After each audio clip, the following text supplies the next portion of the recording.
Thank you very much, Madam President. Madam President, it must be said that the underlying budget, last year's biennium budget, laid the groundwork to make transformative investments in our cities and towns, in education and in healthcare. This budget adjustment continues to maintain those investments and builds upon them. This budget, which is in balance and under the cap, provides investments to address the mental health crisis impacting our kids and expanded services for people with substance use disorders. A focus of ours was to make sure that the tireless people working on our nonprofits and personal care attendants who care for our most vulnerable citizens and that they will be able to earn a living wage, and funds are included in this budget to bring us closer to that reality. We've provided a stopgap for federal funds that were cut for victim services organizations and increased funds to support survivors of domestic violence.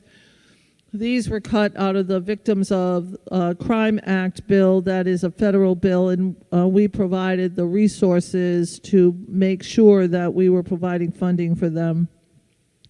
We've dedicated funds to expand access for secondary education for young adults and funded programs that train residents for high-demand, good-paying jobs like those at Sikorsky and Electric Boat and Pratt & Whitney.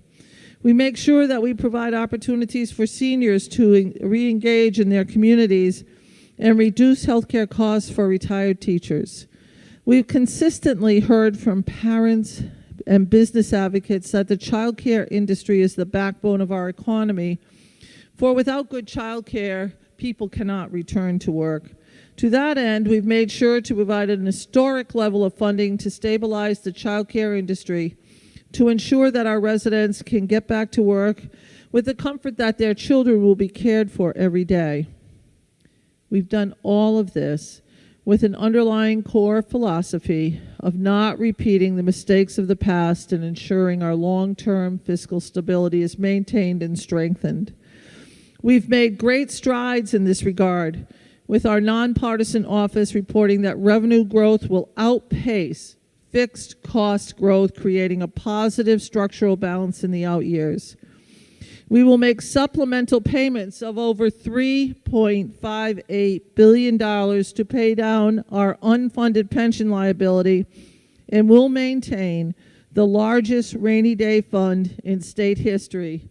It's really good to see our long-term policies. Some started all the way back in 2015, of course 2017, and every year thereafter we have made structural changes to that have created this positive message. The FY23 growth rate for all appropriated funds is 6.4% over the FY22 appropriation. According to OFA, this budget will allow a deposit into our pension funds of over $3.58 billion. While not included in this budget, this deposit could reduce our future ADAC, that is the actuarial cost of our pensions, by more than $300 million a year. According to OFA, this budget sets us up for an $800 million deficit in FY24. But most of that is based on the way OFA is required to report the deficit. $300 million of this deficit will be eliminated by the ADAC reduction. Over $400 million of the deficit is attributable to the way MRSA is included. That's the Municipal Revenue Sharing Account is included in the out years. This means that FY24 budget as it stands today is basically in balance. In fact, in the last FAR report, which is the Fiscal Accountability Report issued by OFA in November of 2021, they showed that the structural deficit, meaning the growth in fixed costs versus the growth in revenue, would be eliminated by FY24. In this budget that we are voting on today, we can once again say that our structural deficit has been eliminated, thanks to a full rainy day fund and thanks to the hard work that we have put into the budgets over the past 13 years. We have tackled our structural deficit through confronting our legacy pension costs and staying laser focused on that, making sure that we were paying the actuarial amounts of the pensions, and in the last 3 years, each year, placing large dollars. We thought it was a lot 3 years ago when it was $63 million. Last year, $1.6 billion. And the upcoming year, $3.58 billion. And the dollars are still flowing in. We need to stay focused on paying down our pension debt that other legislatures and other governors left for us to do. We here in the legislature and through several rounds of concessions from our state employees made all of this possible. When people looked at our state employee pension plans, they should now realize that we have a tier 4. All new employees hired after 2017 are in a hybrid 401k that will significantly decrease our out-year costs on our pensions. Our fiscally responsible budgets have also meant that we are now over $4.6 billion under our bond authorization cap. It was not so long ago, as a matter of fact, in 2019, that we were over 99% of our cap. Now we are just over 75% of our cap. These fiscal policies have allowed us to improve bond ratings and borrow money at significantly less cost, saving the taxpayers hundreds of millions of dollars and completing structural projects that need to get done in our roads, our bridges, dams, and making sure that we have affordable housing. These are things that we need to do as a society. Increased revenues have allowed us to swap out ARPA revenue replacement funds by $559.9 million in FY22 and $880 million in FY23, meaning that more of these ARPA dollars can go into rebuilding our communities after the horrible impact that the COVID pandemic has brought. Mental health services at school, and we have done a number of different things. So in mental health, we have mental health services at school-based health centers, $10 million. Additional hospital discharges for individuals at Connecticut Valley Hospital and Whiting Forensic, $2.5 million. The Institute for Municipal and Regional Policy Inmate Mental Health Study, something that I personally have been working on, noting that our prison systems are more often used as quasi-psychiatric facilities because we have no supportive housing or very little. This study will allow us to get the accurate numbers that we need and find out why we have so many people that are being incarcerated that have significant or chronic mental illness. Funding for the psychiatric residential treatment facilities for board and care for children, short-term and residential, $3 million. Hispanic behavioral health at Connecticut Mental Health Center, $381,000.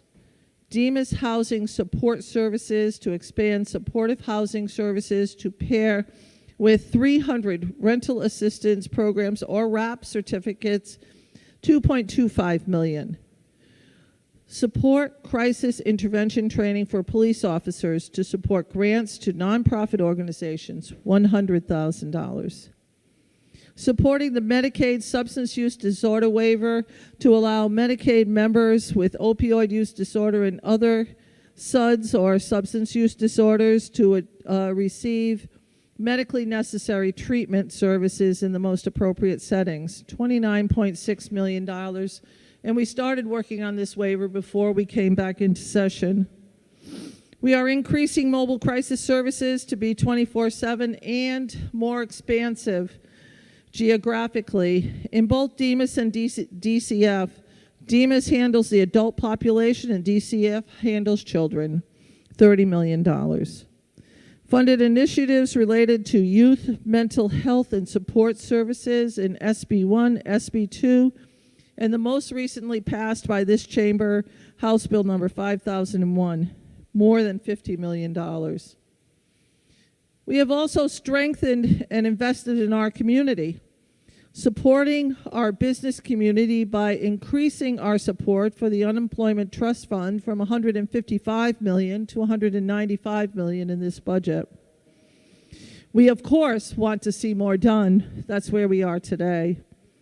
Increased funding for the Eastern Workforce Investment Board Manufacturing Pipeline Program, something that was funded by the federal government, but in the last 4 years has been funded solely by the state of Connecticut. This year alone, Electric Boat is looking to hire 3,500 employees.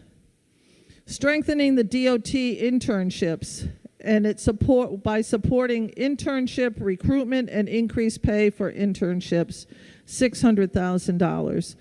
And why do this? Because one of our main agencies to deal with the IIJA, the infrastructure plan by the federal government, is the Department of Transportation. And I know you around the circle and residents every day come across a construction site. That's exactly what we want to see. More construction every place we go so that we can see our roads, our bridges, and our dams rebuilt. Nonprofit private provider pay. We funded an 8% COLA for private providers not affiliated with DDS.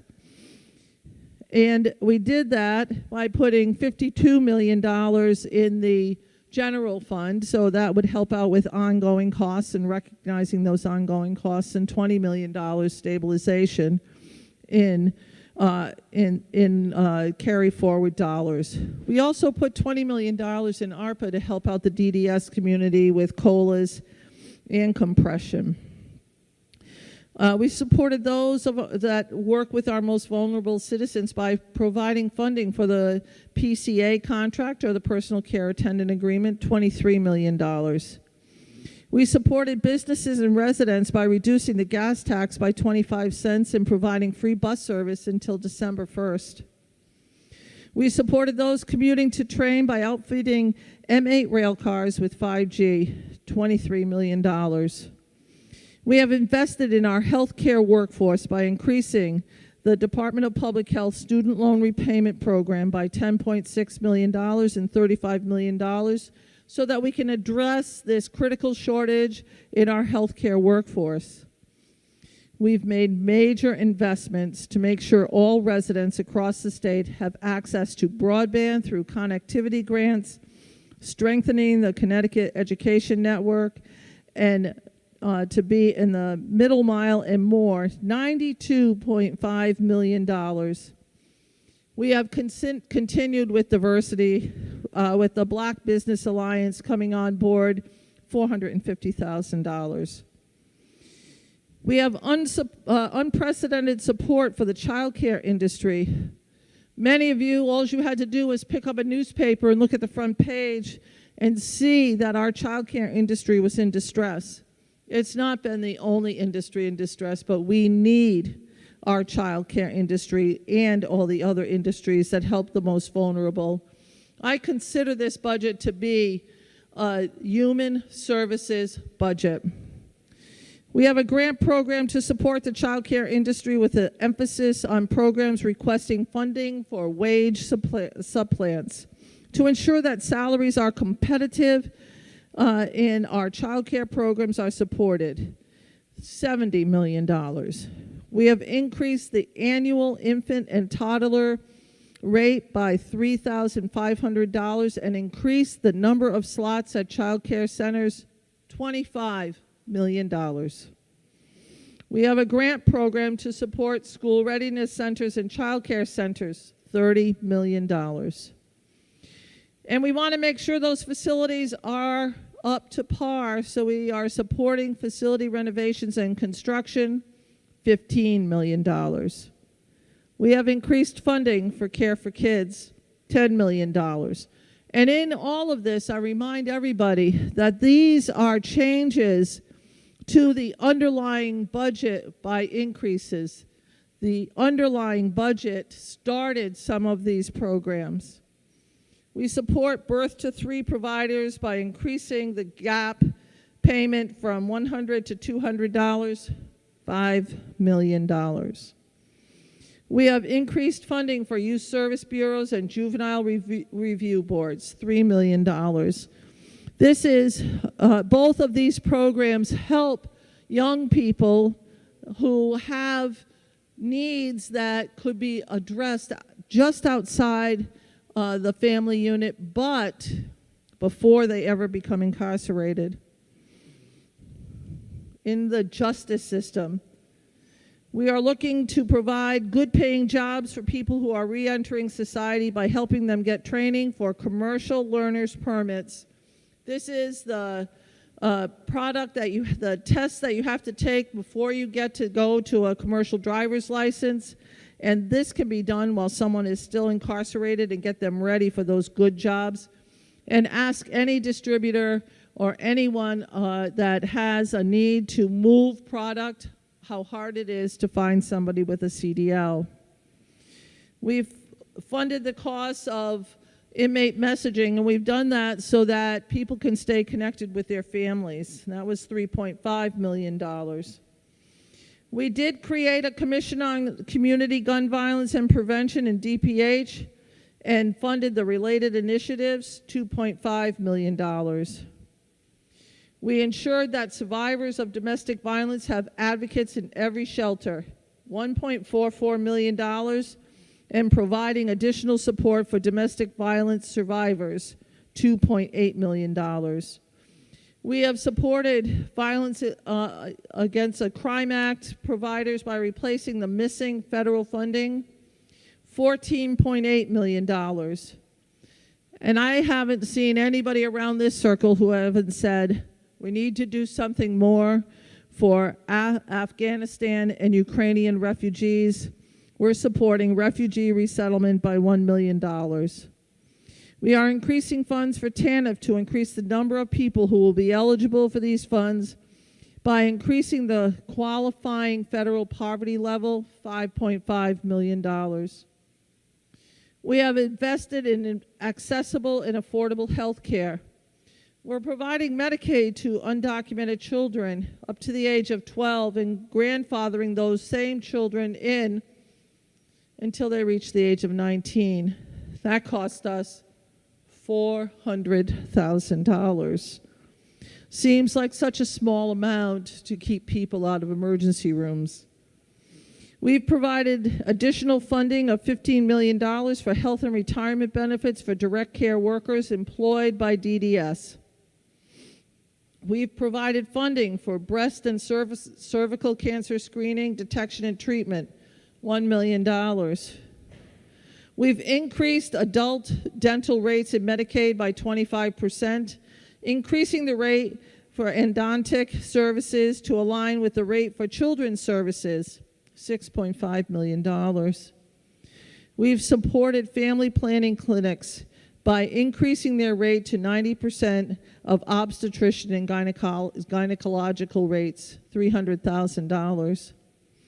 We've ensured that all people who menstruate have access to menstrual products by requiring them to be provided for free by schools, institution of higher ed, correctional institutions, and homeless shelters. $2 million. We've invested in the housing crisis, increasing our state investment in affordable housing, $50 million. We've made additional investments in our homeless shelter system, $5 million. And I remind people, again, the underlying budget has an additional $5 million in it. We've ensured that people impacted by the COVID-19 pandemic have support by continuing temporary staffing in the foreclosure mediation program, $6.8 million. We're promoting healthy and lead-safe homes by lowering the threshold for lead levels in individuals at which DPH and local health districts must take action and make corresponding investments. $30 million.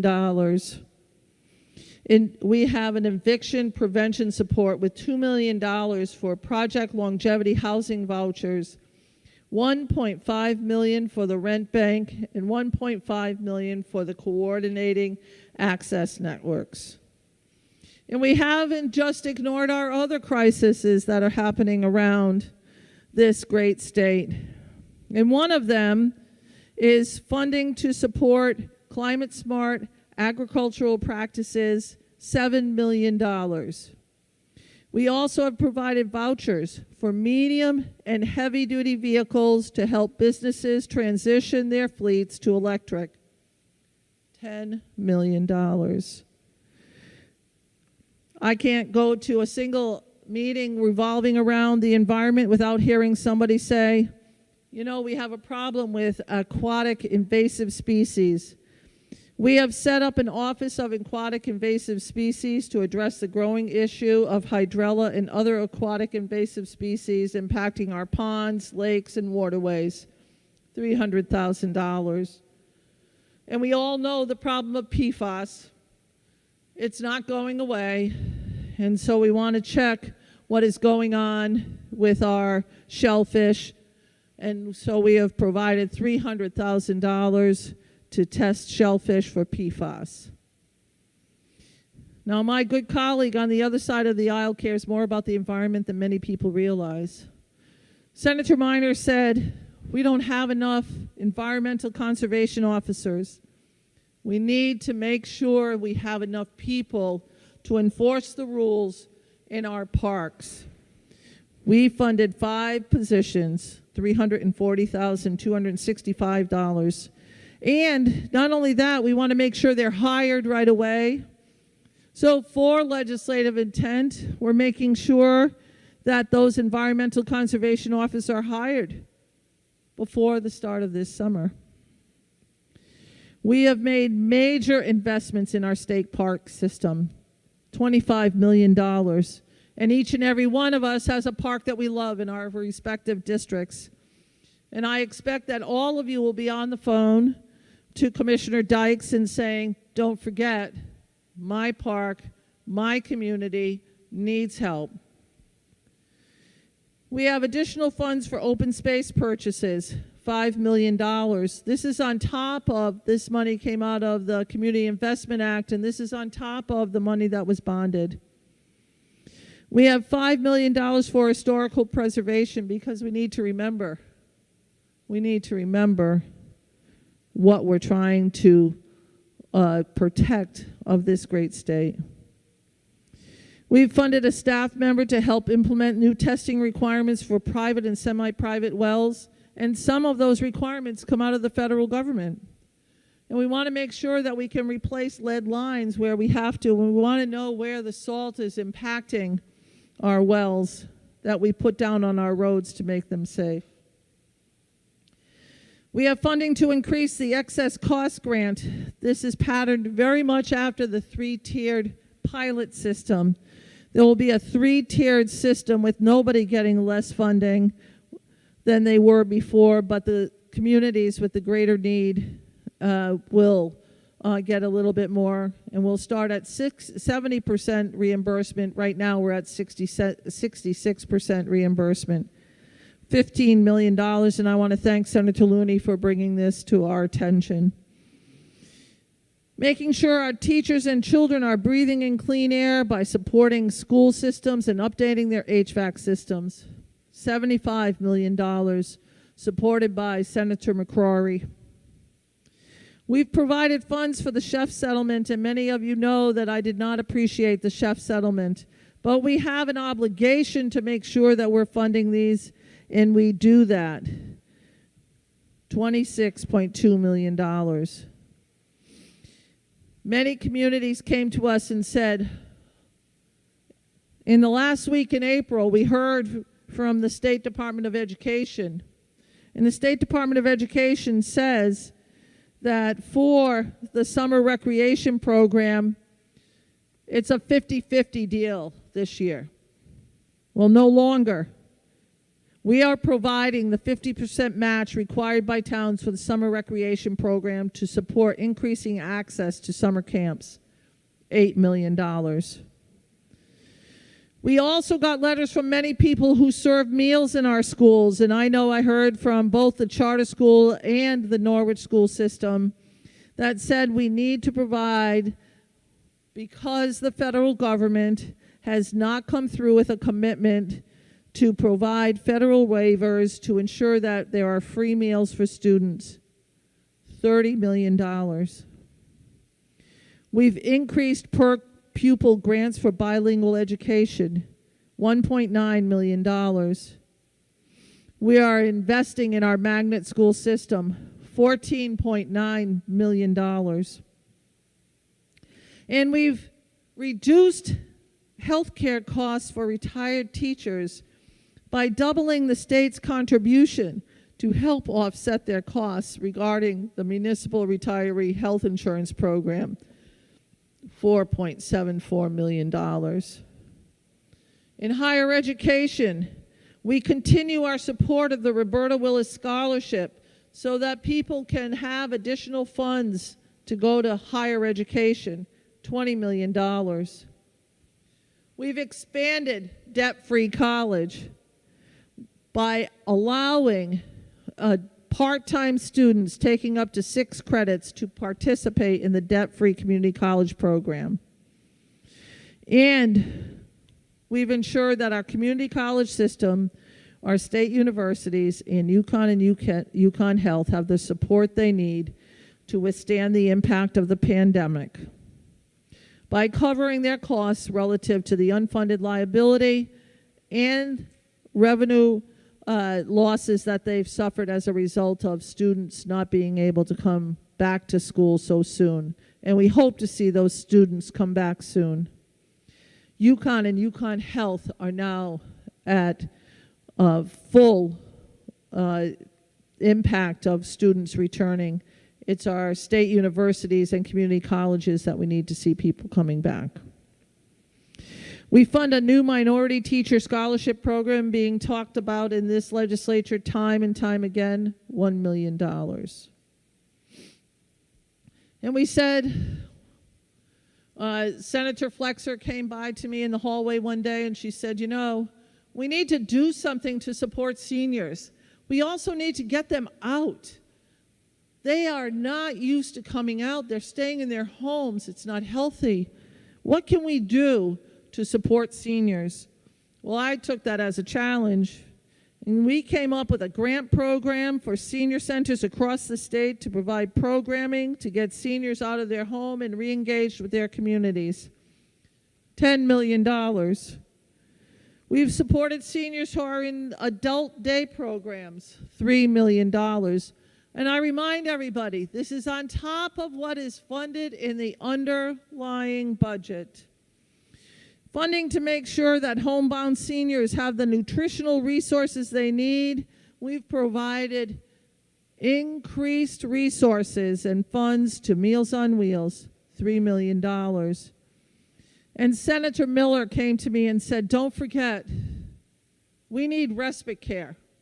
Respite care for those with Alzheimer's, $1 million. We've also provided funds for our 5 agency areas on aging, $4 million. And we've increased the minimum community spouse protected amount to $50,000 from the federal amount minimum of $27,480. Now, this was something that Senator Kelly had said time and time again. We need to do this. This is important to our communities. That helped out those spouses of seniors so that they didn't lose anything and everything when their partner was in long-term care. $4.5 million. We've reduced the copay from 4.5% to 3% for individuals receiving support from the Connecticut Home Care Program, $500,000. And we've supported our employees We supported our non-union employees by making sure that we are dealing with the issues of compression equivalent to the recently negotiated state employee bargaining agent agreement, $23 million. We've ensured government transparency by funding staff, attorneys at the Freedom of Information Council, $100,000. And this had been left out of the budget that we got from the executive branch. We restored funding for the Contracting Standards Board. That there isn't a person around this circle that hasn't said, we need to do this. This is the right thing to do. This is what has to happen. We've provided funds to reduce the regressive property tax on motor vehicles and capped the mill rate at 32.46, $100 million. And I have to say, I will not let this go. We should not be taxing motor vehicles. We need to find a way to do this. That is just one of the worst taxes, and it is not fair from community to community. It differs what you're paying on a car. That is exactly the same. I say we work on that next year and eliminate the car tax. We provide payments to filers eligible for the Earned Income Tax Credit, $42.25 million. We've made investments to make sure our elections are safe and secure through IT security and public education campaigns, $2 million. We've also ensured Connecticut is prepared to continue to address COVID-19 pandemic and any variants, $160 million. And we've done all of this by making sure we're paying down the thing that holds us back, and that is our pension plans. We need to stay laser focused on doing that. $3.58 billion today is scheduled to go into our pension plans. Madam President, I am looking forward to the conversation that we will have on this. And while often I say jokingly, let's put this on consent, I recognize that not everybody feels that way. And so I am taking this extremely serious, and I look forward to the conversation, and I would yield to Senator Fonfara. Thank you, Senator Osten. Senator Fonfara, do you accept the yield, sir? I do, Madam President, and good evening to you. And to you. It's great to see you up there. Madam President, before I begin my formal remarks on the revenue side of this package, I'd like to recognize some folks who helped me do my job better as the Senate Chairman of the Finance Committee. I'd like to recognize in particular my co-chair, Sean Scanlon, who has been so impressive to me in his ability to learn the Finance Committee's responsibilities in short order, and he's done a masterful job with it. And I'm going to miss him after only 2 years of serving together. I wish him well in his future endeavors. And to the ranking members, Senator Henry Martin and Representative Holly Cheeseman, that they're invaluable partners with us in this job, and I'm grateful to both of them. To OFA, Michael Murphy, Chris Wetzel, Dan Dilworth, Bill Letterman, Evelyn Wisniewski, in OLR, Ruth Pinho and Heather Poole, and in LCO, Kumi Sato and Chris Reinhardt, all incredibly valuable support for us in so many different ways throughout the year and in helping us get this document to where it is today. And I'd like to also recognize my leader, Marty Looney, Vinnie Morrow, Courtney Cullinan, here in the Senate Democratic offices for giving me this job and the ability to do it as well as possible. And to Speaker Ritter and to Franklin Perry, Chief of Staff in the in the House for putting up with me as I try to balance a lot of policy issues as well as the tax package. And Cutter Oliver, who just joined me this session but is learning fast, and I'm grateful for his help. And back home in the office, Bree Wolf, who's taken on new responsibilities as committee administrator of the Finance Committee and done so admirably, and Christina Penn. All of these folks, Madam President, and I know I'm not alone in recognizing the support that we have in getting our job done, but I felt it was important to take the time tonight to